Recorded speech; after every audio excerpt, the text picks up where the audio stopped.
আসসালামু আলাইকুম প্রিয় দর্শক, দেখতে পাচ্ছেন যে লন্ডনের যে ডোরচেস্টার হোটেল, অর্থাৎ যেখানে ডক্টর মোহাম্মদ ইউনূস অবস্থান করতেছেন, সেখানে জননেতা তারেক রহমান এসে পৌঁছেছেন তার গাড়িতে থেকে। তিনি হাত দিয়ে গণমাধ্যম কর্মী সহ সকলকে অভ্যর্থনা এবং অভিবাদন জানাচ্ছেন। যে আপনারা দেখতে পাচ্ছেন এখানে তাকে সবাই সালাম জানাচ্ছে এবং তিনি কিছুক্ষণের মধ্যে গাড়ি থেকে নামবেন। আমি আপনাদেরকে দেখানোর চেষ্টা করতেছি এখানে জনাব তারেক রহমান, বাংলাদেশ জাতীয়তাবাদী দল বিএনপির যে ভাইস চেয়ারম্যান, তিনি কিন্তু ডক্টর মোহাম্মদ ইউনূসের সাথে এই হোটেলে একটি মিটিং করার জন্য এসে হোটেলে সামনে তার গাড়ি দাঁড়িয়েছে এবং তিনি নামতেছেন। আপনারা দেখতে পাচ্ছেন যে এই মিটিংটিকে ঘিরে কিন্তু উৎসুক বাংলাদেশের প্রত্যেকটা নাগরিক উন্মুখ হয়ে অপেক্ষা করতেছে। তিনি গণমাধ্যম কর্মী সহ সেখানে সকল মানুষকে হাসিমুখে অভিনন্দন জানাচ্ছেন এবং সকলের সাথে যে হ্যান্ডশেক করতেছেন এবং দেখাচ্ছেন যে সকলকে হাত নাড়িয়ে দেখাচ্ছেন। আসলে তিনি অত্যন্ত সুন্দর এবং মননশীল যে ব্যবহার, তিনি সেটা কিন্তু সব জায়গায় প্রদর্শন করে থাকেন। তিনি হোটেলে প্রবেশ করবেন কিছুক্ষণের মধ্যে। তিনি হোটেলের মেইন ফটকের দিকে ঘুরছেন, আপনারা দেখতে পাচ্ছেন। আমি যদি আপনাদেরকে দেখায় যে তিনি অলরেডি হোটেলের লবিতে ঢুকে যাচ্ছেন।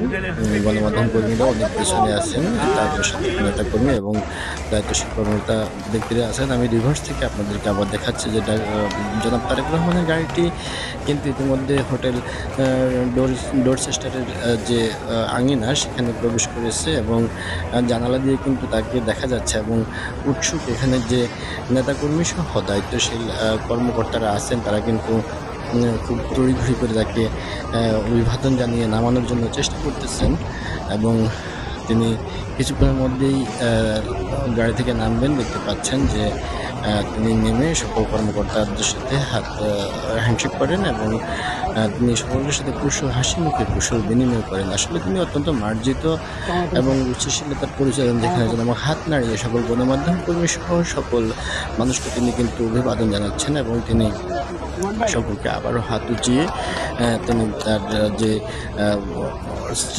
সৃজনশীল অর্থাৎ সৃষ্টিশীল যে আচরণ, সেটি কিন্তু তিনি প্রদর্শন করেছেন এবং অভিবাদন জানিয়েছেন। তিনি কিন্তু এখন হোটেলের লবিতে প্রবেশ করতেছেন। আপনারা দেখতে পাচ্ছেন যে তিনি কিছুক্ষণের মধ্যেই যে বহু কাঙ্ক্ষিত যে মিটিংটির দিকে বাংলাদেশের প্রত্যেকটা মানুষ উন্মুখ হয়ে আছে, অর্থাৎ এই মিটিংটি থেকেই ভবিষ্যতের রাজনীতির ভাগ্য কিন্তু নির্ধারণ হবে, এমনটিও কিন্তু অনেকে বলতেছেন।